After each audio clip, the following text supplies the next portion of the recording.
There was a rabbi who once said that the reason he studied so well was he was able to sit very close to his teacher and not only hear the words but see the expressions and the feeling and passion behind what they were studying. So, tonight is the final of our 8 pillars.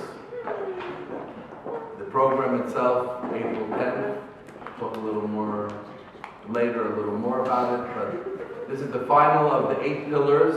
It's been an incredible journey, and we are very happy to have with us someone very special to finish off, to be our last guest speaker on leadership specifically related to judgment. Our guest, dear friend, Dr. Guila Delouya. Many of you may know her. Guila, I've always been in awe of Guila because now she's a doctor and a very well accomplished doctor, not only dedicated to her patients but to her field, lectures in the field, is a leader in many ways. But this wasn't even the first field that she chose when she was your age. Guila finished law and then decided to become a doctor. So that was always something that was very powerful for me. And despite having a beautiful family, very busy practice, and consulting with for a lot of people, Guila is a leader in the Jewish community. She has led various campaigns within the community successfully. Someone who never says, I don't have time. And so too tonight. It's not easy to bring her here, to pull herself away from her work and now run to her family. But we're very appreciative that you're here and look forward to sharing with us about leadership and judgment and how we can all become leaders in our lives and affect those around us as well. So Guila.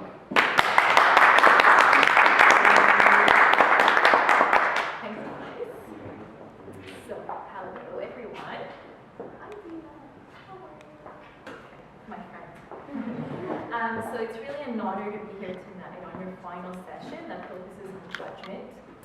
So to be a speaker with such amazing young men and women who will soon become the leaders of our community is a real honor. Before letting you know who I am, I will start by letting you know who I am not. I am not a professional motivator. I'm not a coach. I'm not a person who is used to talking in public except for prostate cancer or general cancer in general. So my name is Guila, as he said, and what I am is a Jewish woman, part of a great community, a wife, a mother. My son is here, but I have 4 beautiful sons. I'm a medical doctor who specializes in radiation oncology, which is a specialty that takes care of cancer patients, and more specifically radiation to treat prostate cancer or other types of cancer in general. I'm also a daughter, I'm a sister, I'm a cousin, I'm a friend, I'm a neighbor. So I'm like all of you. And I was very honored when Rabbi Moshe called me to ask if I was available to talk to you and address a group of young men and women who will become the leaders of tomorrow. And I could not refuse. So if I can motivate or inspire one of you, or at least one of you, here tonight, show you the importance of judgment in your everyday life. Actually, every second of your life, you have to make a judgment call.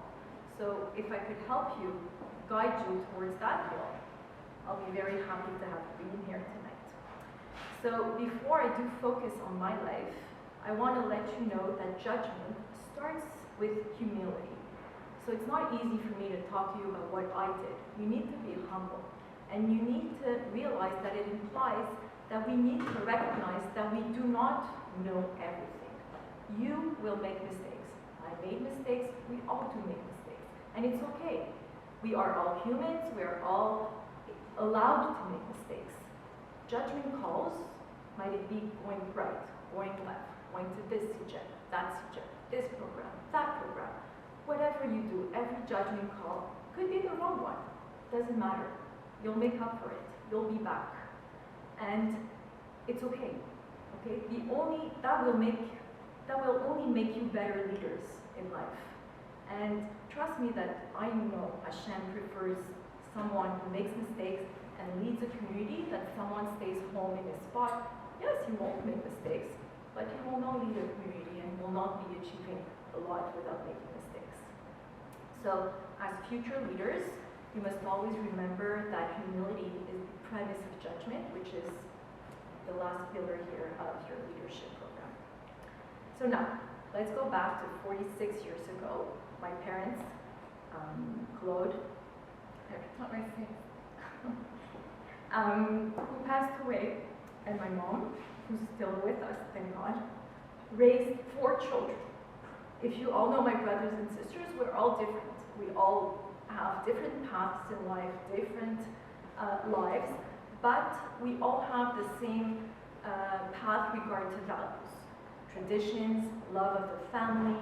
Both my parents were very hard workers and worked 7 days a week, probably like a lot of your parents here. And since I'm a little girl, I knew I was going to be working as a mom and as my own grandmother did, my aunts did, and my whole family did. So I was raised that way.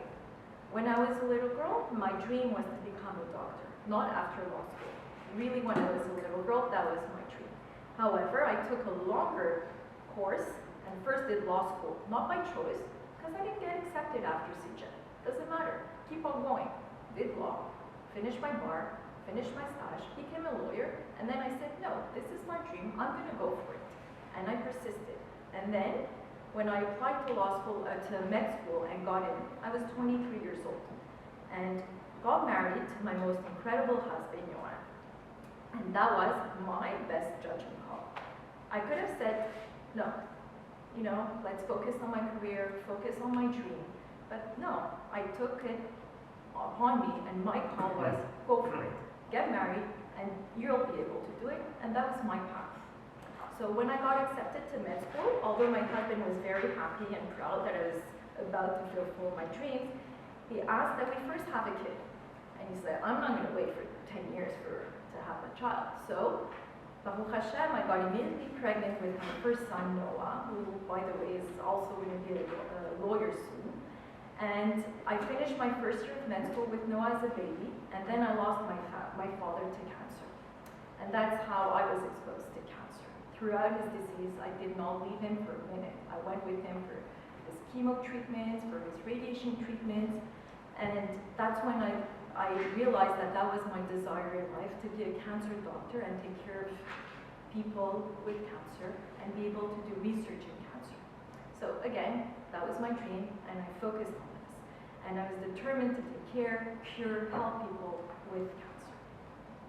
I took a long road, yes, 13 years of medical school, internships, residencies started. And I could just say, okay, 13 years later, I became a doctor, blah, blah. But no, I'd be really lying. That's not what happened. Those 13 years were the longest ever. I cried, I missed so many nights out with my friends, with my family, some trips I couldn't go on to, some weddings, some brit milas, and my whole family. I couldn't even attend a lot of the things. But those were my judgment calls. Do I stay and miss and just finish my stage, or do I go and have fun? And that's my decision at the time, and I'm very happy. But one thing was driving me forward, my determination to reach my dream, my goal. And there was no way I could ever give up or be stopped by anyone. I focused on mentors I had in my life and reached out to them every time I felt I was in need. So, I see you have mentors here. You must always remember that these great leaders always listen to others, that us as leaders, we always listen to others with more experience. So, find yourself some mentors as soon as you can. I know you have some great here in the room. Stick to them throughout your life, not just for the program. it's always fun to have someone. It's always fun to have someone with experience that you could go to, and he'll be always pushing you forward. So then I had my 4 sons throughout those 13 years. Noah, who's now almost 23, Nathan 21, my baby Delouya, who's 15, and my baby who's 12. And these boys were my joy, and still are, of course, but at the time they were my source of motivation. Being surrounded by my boys helped me study, motivating me to set an example, and enabled me to focus. So I would work 24-hour shifts and come home exhausted, but then I would find them all ready, happy to go for school, and I knew that I can still achieve my dreams while having a healthy household. I had to take 2 Sundays of calls a month instead of just 1 to replace 1 Saturday to be able to have Shabbat with my family. Again, my judgment call. Keep Shabbat and work more, or not keep Shabbat and work less. I had to work extra hours to be able to watch my kids' school play or attend a Chagiga, which I almost never missed, even though these always managed to be the middle of the day. And now, 13 years later, I work as a radiation oncologist. It's going to be more than 10 years now, 11 years, at the CHUM, which is the big French hospital with the University of Montreal. And as I wanted to work in the big academic hospital to be able to teach younger kids and younger students in med school, I had to do an extra 3 years, during which I completed a master's in biomedical sciences, which now allows me to work in research. So I have a lab with a colleague, and we have master students, doctorate PhD students, postdoc, and it's great to be able to teach and be working with them. It keeps me young, at least, because they're all in their 20s, so it's great. And what is great about it is to be able to transmit knowledge, to be able to help the younger generation, exactly like you in the medical field, but now you as leaders of the community, to achieve your own goals and dreams. So it's very rewarding, and it keeps me able to discuss research and topics with those students. So now I'm 46 years old, and I can sincerely tell you that I'm so happy and proud of my achievements, not only professionally, but personally too. So as I said, I have my wonderful kids, I have an amazing support of friends. We spend Shabbat holidays together, hopefully back again after COVID, and share beautiful moments together. I try to give back to the Jewish community by volunteering. I could volunteer. I just finished at CJA, where I'm completing a 2-year presidency, which involved leading a group of volunteers to strategize, help raise money, help those in need, especially during COVID. It involved many hours a week of my time in the last 2 years, but I felt great giving them to my community, which will be one day my grandchildren's community, God willing. So I do it maybe a bit on my own to say it's going to be my community for grandchildren, but that's how you have to say it. It's going to be your community. It's going to be your kids' community. If we don't have future leaders, we will not have the community we do have today in Montreal, and everybody around the world knows and talks about our community in Montreal, in Canada. I also work in various cancer groups where I would work on their board of directors to be able to help, and in the Canadian Association of my own discipline. So now a little focus on my household, leadership life. How did I balance my professional, personal life? So I grew up in a family where, although I was the only Shomer Shabbat, my family always followed and kept traditions. So for me, this was always my priority. Following traditions and gathering my family for Shabbats and holidays, even though I was in school, was my top priority. My grandmother, who passed away, was my role model. She was, to me and to most women in my family, the one to manage, to cook, gather the tables, like probably all of your grandmothers. So try to learn from them. They're great examples. They're great mentors too. And they usually, probably all of your grandmothers don't complain. They just do it. They just make it happen, you know? So you have to find your own way of making things happen. She taught me how to cook, keep calm, keep smiling, even when 80 people, guests are coming soon to our house. And throughout my studies and my pregnancies, I stayed calm, kept doing what my grandmother taught me. gathered by family and for Shabbats and holidays. So now, how did all of this happen? I can definitely say that none of this would ever be slightly attainable without my partner in life, which is my husband, my family, my kids, my friends. So what recipe did I follow? Maybe it's not going to be your recipe for life, but here are the basic ingredients that I still use every day. Discipline, organization, desire to accomplish and succeed, and mostly judgment. I had and still have to make judgment calls every single day. Not only professionally, do I do this treatment or that treatment? Do I send him for an imaging now? Do I do not? Every day I take judgment calls for my patients, but that's not only where I make judgment calls. Every day, a son could ask, should I do this or should I do that? And I push him towards this or towards that. You make judgment calls every day without even realizing, and you do since you're little kids. And the older you get, the more judgment is going to be a big part of your lives, and you have to believe that the call you make would be the good one, and if not, you'll be back and come back and be back on your track. So my little tips are routine. People make fun of routine, think, oh, it's so boring, but I love routine.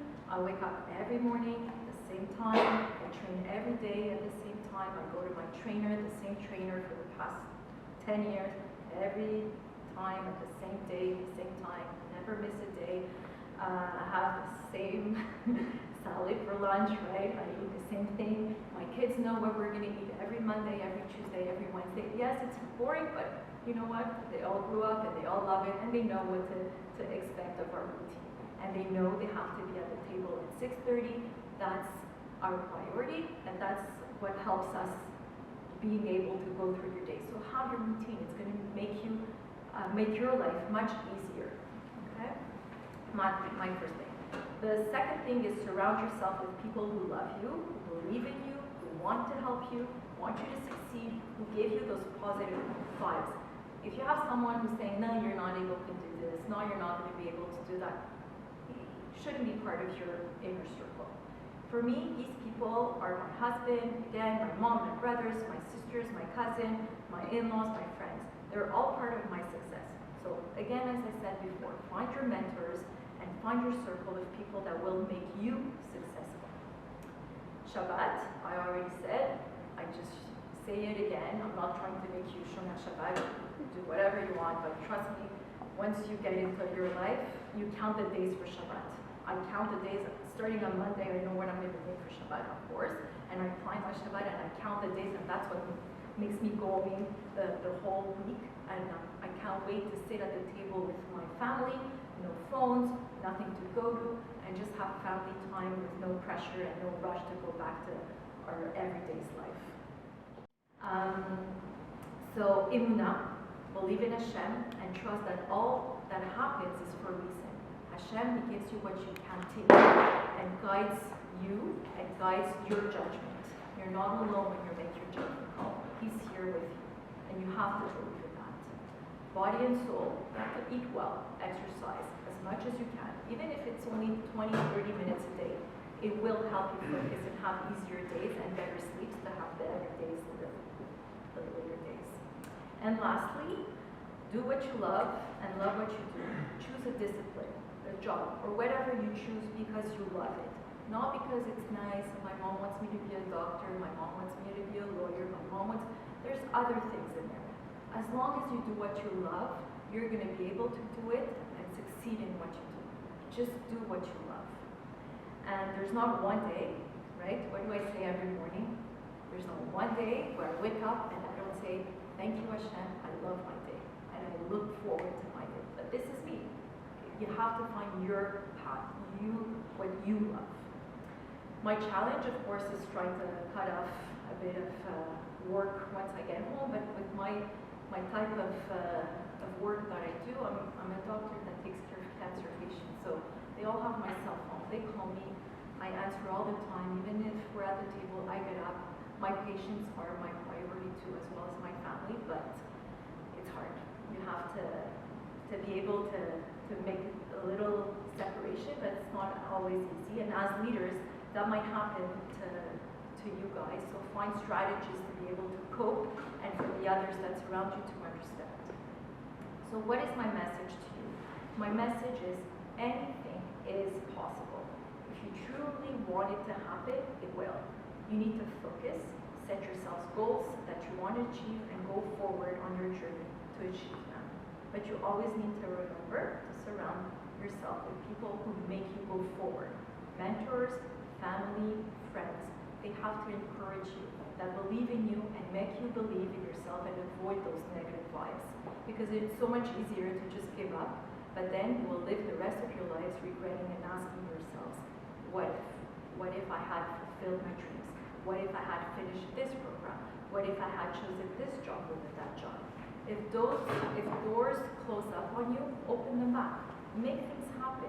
Never lose track of your values.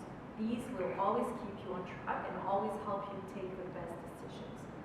Try to evaluate the consequences of your judgment call. If I decide this over that, what would happen? Make yourself scenarios. Always look out for your best interests, but never forget the best interests of the others. As leaders, that is super important. People always ask me, had you had to redo all this over again, would you have done it all over? And of course, my answer is 100% yes. So, to conclude, I'm going to quote Rabbi Carlbach, was a rabbi from Saint Agad, from his speech this Shabbat. And he said something very interesting. He said, you can never regret aiming high and not reaching there, but you'll always regret aiming low and reaching it very easily. And he set the example of, when you teach your kids basketball, you teach them to dunk on a 6-foot high, not on a 4 feet. Everybody can dunk on a 4 feet net, right? So you have to aim high to be able to reach there. And in this week's parasha, Vayikra, we read a portion of Amalek, and one of the teachings that I like is, if you're in doubt and you doubt yourself, go back to the Torah, and that will set you back and help you focus. That's it.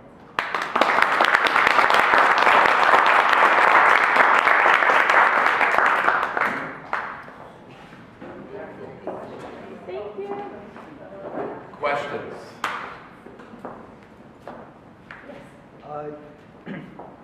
You work in the medical field. Are there any specific examples of tough judgment calls you've had to make, between patients or maybe between working and other stuff, home stuff? For a patient itself, I have judgment calls. I could give you 3 just today. So in cancer, unfortunately, we don't always have a 100% cure. Today I had a patient that showed that his cancer was getting bigger. It's been 10 years I follow him, but now it's getting bigger. And he's now 80 years old, and he's like, what do I do next? And it's a call for me. Do I send him for more treatment? Do I give him more chemo, or just stop because he's getting very tired, not getting out of his house? So these happen every day. And this is an 80-year-old example. Sometimes I have a 40-year-old that have 4 kids at home, young kids, and I have to decide, do I give 100% and we try, or we just realize that that's it, we can't do anymore. So yes, I have judgment calls.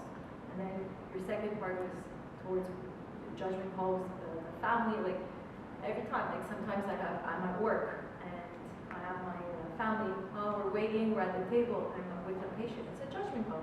Eat without me. Fine, I'm with the patient. There's every day is a judgment call. Every second is a judgment call. You drive, it's a judgment call. Everything. So you have to realize that your judgment is usually the good one, and you try to have all the tools to be able to have the good judgment calls. But if you make the wrong one, you'll come back. It doesn't matter. You know how many mistakes I've made in my life?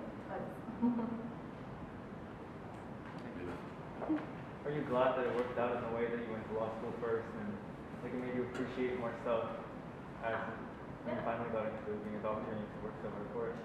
I didn't even recognize you. Yeah. I'm friends with this mom. Yeah. I'm very happy. First of all, I've learned stuff that I would never have learned before, because once you go into med school straight after CJEP, you've done sciences and then you just stay in sciences. So I've learned little general law, I've learned family law, criminal law, a bit of everything. I've learned how to really read a book and just not have science in it. So that was a big gain for me. And now, as a professor at University of Hospital, I can tell you right away, students that come straight from CJET and students that have done a program before. You see the maturity level, the way they approach patients. It's different. Like 3 years in your life when you're 20, 19, 20 makes a big difference. So if you do get into med school because you want to go into med school, great after CJET. But if not, you'll find something, and if that's what you want, you're going to come back, and you're going to come back stronger and more prepared to confront this whole situation. It's not easy to be with, sick patients in front of you who you have to give diagnosis, treat. So it's only going to make you stronger. How do you stay calm and put together when your routine doesn't go as planned that day? Good question.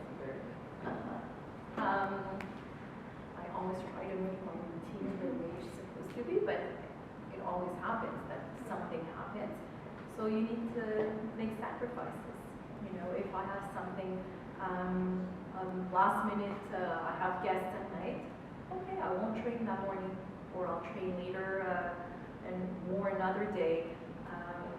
If it happens every day, like my clinic, I was planning to finish at 11:30, finished at 12. Okay, I missed a part of the meeting. It's okay. You come back to the meeting. Sorry, I had a clinic. It doesn't go as planned. I'm telling you about my routine. That's my perfect routine that I would want to have every day, but it doesn't happen every single day the same way I want it. You just adapt, and you'll be facing situations like this every day. Even as a leader, you plan a big seminar. You plan a big. What if I told my son, imagine I was stuck somewhere and I can't make it. You know what I told myself? No, he'll do a whole class on judgment. No problem. You adapt, right? He's not going to not talk to me further. No, you adapt. People adapt to the situation. Don't try me next time. But I said that in the time. Imagine he'll probably have a whole class that he'll be able to give. On that, so he often says to me, make it happen. And that was one of your lines tonight, and so I feel like you two have spent some time together. and really what it taught me was that your persistence throughout your journey has really been I'm awestruck by it. It's amazing what you've been able to accomplish in such a powerful way in so many different wonderful fields. And it's through persistence leadership that the kids have learned all about. Exactly. I think it's the perfect word, is just be persistent and make sure that your goal is there and you do whatever it takes. It could be like this, it could be, but just, you aim your goal and happy about it. And it comes back to where I met them. I had no, I think, not even. I was just married and we came here, and I was already, applying to med school, and they knew about it. I'm like, oh, really? Okay, you're gonna go to. That was my life, and that was my dream. Yes.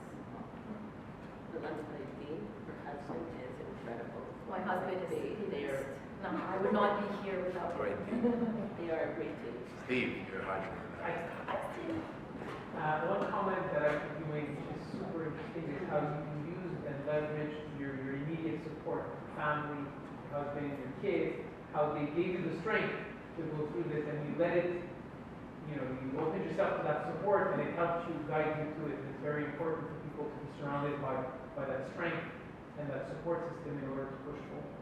Absolutely. When I had my final year to graduate, I had a huge exams, and I had my two first sons who were 9 and 10. I had David and Leon that were babies. My mom took them for 3 weeks. She left. She went to Israel and she went to France, and she took them for 3 weeks, not him, the older ones, so that I could study and my husband could take care of the last ones. So that's why I say surround you with people that believe in you and will do everything. My mother-in-law was living next door to me for years. She would pick up the kids. She would just help me because she knew that was my goal. So everybody helped me. my nannies, everybody that I could. And I was very fortunate to have all these people. Not everybody have this, because I have colleagues who told me they went through med school all by themselves, and they went through. So if you have anybody that loves you, that surrounds you, they will help you. Sure, that's great. Any more questions? The last time you can ask questions. No, you could call me. Anything, anytime. Whoever's interested could come and spend a day with me, no problem. Did you have a lot of people, especially when you made a change, going to medical school after you finished law school, and I'm sure you got yourself a good position already, that tried to really convince you out of it, and you had a lot of pushback to? My father, number one, my father. When I applied to med school, he took a sheet and he goes, pros and cons. In the pros, the only thing, you're a dream since you're a girl. That's it. In the cons, you're a lawyer, I had a great job as a lawyer in a big firm. He goes, you're gonna make money, you're gonna be able to live, take care of your kids, yet this much cons. And I said, like that, this dream surpasses everything. For sure I lost money, because for 10 years I didn't make money, and I would have made money as a lawyer. I didn't care. Like, for me, that was like Your passion. my passion. That was what I wanted. And then he knew I went into med school. I went in the first semester and then he passed away. But he knew I went to med school. Follow your passion. Follow your passion. Absolutely.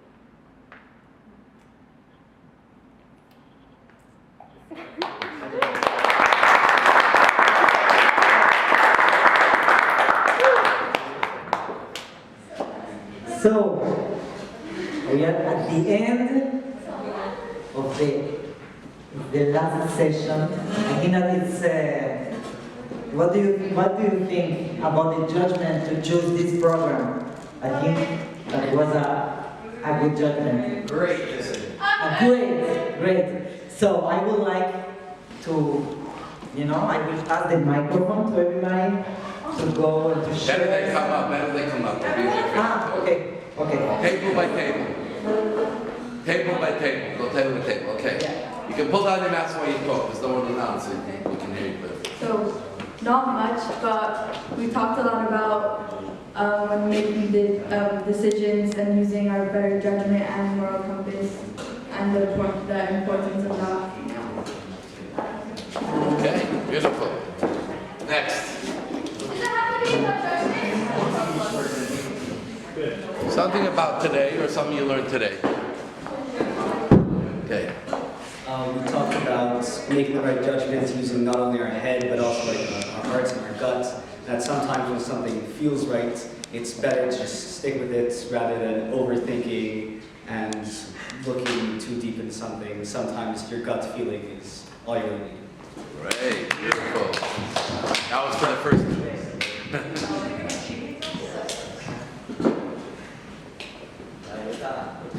We learned that all of the other pillars kind of lead to making good judgment, and like it's also based on instincts, and it's learned. That's it. Beautiful. Okay, now you're Warren's table. Come, let's go. But let's keep the flow, one by one. Yeah. Come. And then? Stand next to, Okay, but keep the microphone next to your mouth so we can catch on the video good. But one by one, everyone's going to say something, yeah. Yeah, everyone's going to say something, yeah.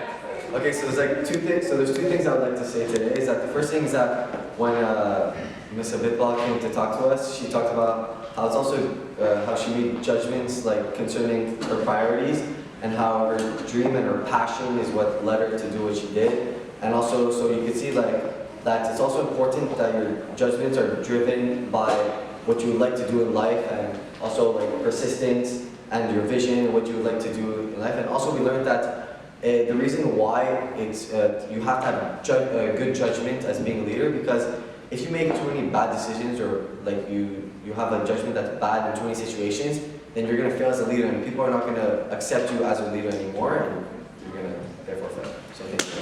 Great. Okay. You can take off your mask when you talk. You're far away from everyone. Kind of ugly, but okay. Everyone is always always saying make a good judgment, but I don't think it's only about making good judgment because you have to show that you are human and you also could make mistakes, and then people want to follow someone who's a human, not only someone who's putting on a face. So yeah. Great, beautiful. Okay, so I learned that with every judgment that you make, there's always going to be a sacrifice that you're going to make, and that's okay. And if you think that the judgment that you made was bad, you can always go back and fix it. Okay. I learned that basically when making judgments, you're gonna go through a lot of mistakes throughout your life, but that's gonna help you make better judgments for the future.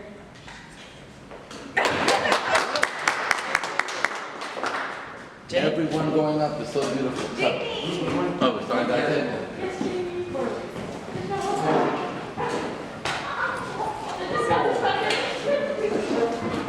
Just take off your mask when you talk. Okay. Okay. Shh. We learned that persistence is our favorite pillar, and we have a good quote. Okay. Do what's right because it's right. And we also learned that doing what's right has to correlate with your core values too. So you don't just do things because it's good. Make it correlate with your values. Okay, wow. Okay, next. Maya?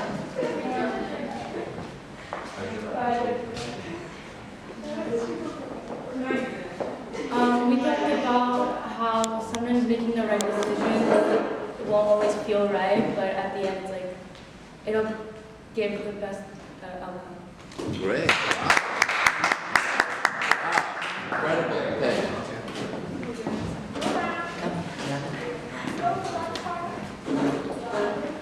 Overall, we learned that having good Jewish morals and finding your values, your true opinion, your true values, is going to help you mold better judgment in the future, and overall have a Jewish family, and to pray to God out of joy and not out of sadness and crying, but to truly be happy when we pray to God and associate God with happiness.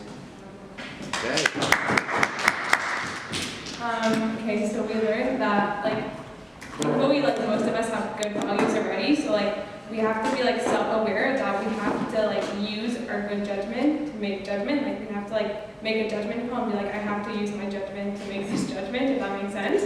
And also we have to be aware that Hashem is making the decision with us, and if we really pray to Him and we're out of joy, then He'll help us through the decision.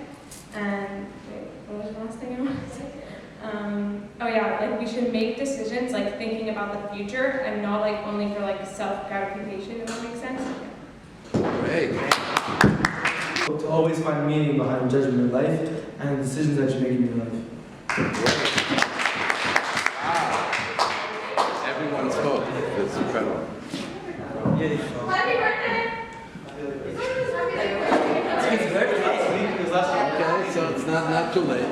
Can we sing? No, I'm good. Birthday to you. Happy birthday to you. Happy birthday, dear Alice. Happy birthday to you. Beautiful.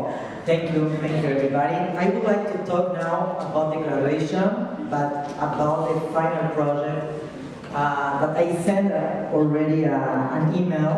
I don't know who. Everybody received my email? Okay. Yes. So beautiful. So just to make it clear, the final project has three steps.